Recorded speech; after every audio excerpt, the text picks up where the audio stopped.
we're not showing wall-to-wall video of that caravan itself because whatever you think about the people in it, there's no evidence they are, as the administration is suggesting, some kind of invading army infiltrated potentially by terrorists looming on the U.S. border. The idea that we are under threat from these poor, desperate people is just absurd. I mean, it is just the bottom of the barrel politics that he's engaged in.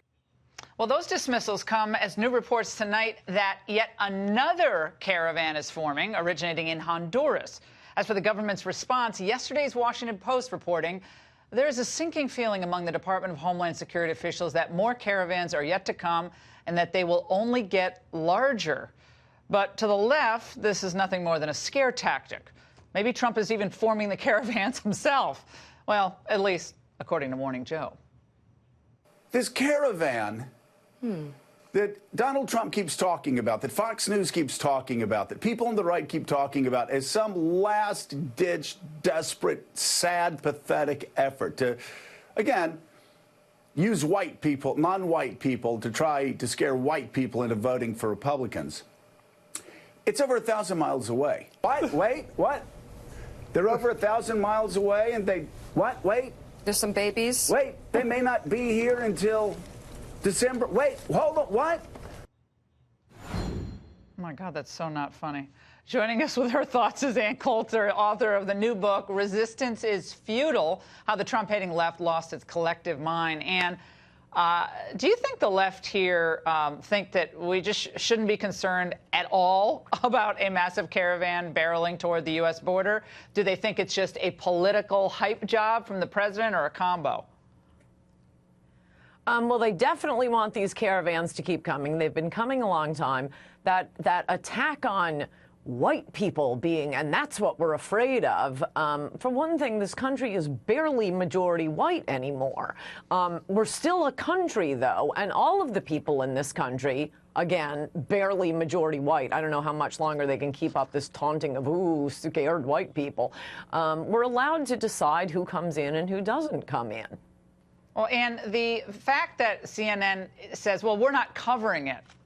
We're not, like, covering it wall to wall. Right. I imagine that's in part a political calculation by some of the other networks, because I think most people see this, and including Hispanic Americans, African Americans, and they see, gosh, how is this fair when all these other people have to, you know, apply and spend money applying and do it the right way? I think it comes down just to a basic sense of fairness, not that we're not compassionate.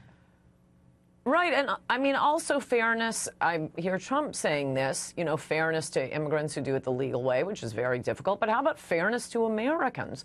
This illegal alien child molester is costing Utah taxpayers more than $1 million for his cancer treatments. More than $1 million.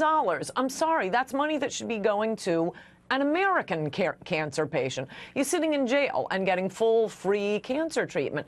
This obsession with not just the liberal media, but we really see it with the liberal media, with everything going on far, far, far away from us. We have troops all over the world. We have troops in Afghanistan, troops in Syria. We're not paying attention to what's happening right on our border.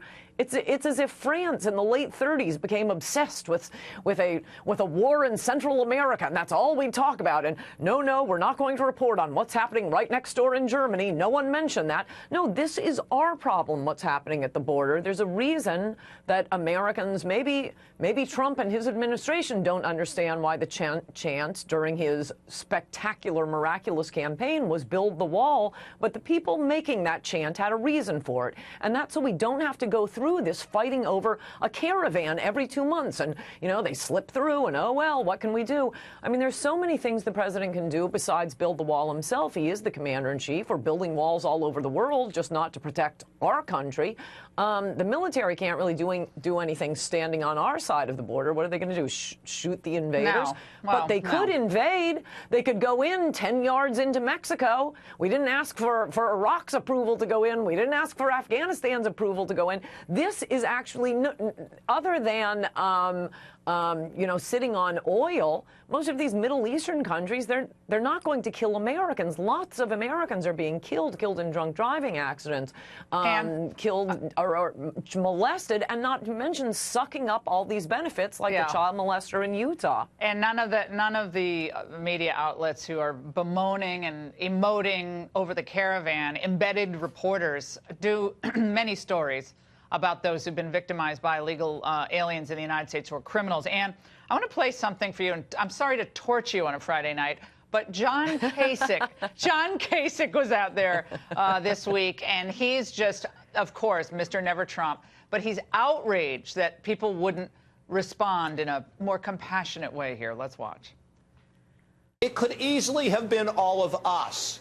That we're in the caravan, that we're marching north, trying to save our families and save our children. We've got to start putting ourselves in the shoes of other people. Let us reach out to those who have less, and let's stop putting up walls around ourselves and not understanding the plight, the trouble, and the problems of others. It is not right, and the Lord doesn't want it. Well, the Lord didn't want him as the GOP nominee either. It's a shock, Ann, that he didn't win the nomination by putting the concerns of other nations before, the middle-class, blue-collar workers in the United States. Yes, that's just what I was thinking as you were playing that. Well, what a surprise. That guy didn't win. Look, Americans are very compassionate, but our compassion has worn thin. This is like a con man or a gypsy, appealing to us. Oh, the poor children. We have our own poor people. We need to protect our own country, our own citizens, which, sorry, Joe Scarborough, we're barely hanging on to majority white, so stop saying this is white against the brown throngs. That isn't what's going on. We have an obligation to our own citizens who have really given it the office of all backgrounds. way too long. These people who are obsessed with color, the most racially obsessed people in the United States are coming from the left today, because we're fighting for the American people of every background, every religion, every ethnicity, the American citizenry. And I want to play one quick thing for you. The truth sometimes slips out. A member of the invading horde, as a friend of mine here likes to say, admitted we do have some undesirables in the crowd. Let's watch. Criminals is everywhere, okay? It's criminals in here. It is. Then he said, but most of them aren't criminals. But okay, at least he gave us that. I'll give him that. Yeah, of course there are criminals in this crew, but even if there were no criminals, they are a mass of very, very poor people. What is a country other than the people who live in it? There are what, 7 billion people in the world? I'm sure they'd all love to come to, and they keep taking polls in other countries.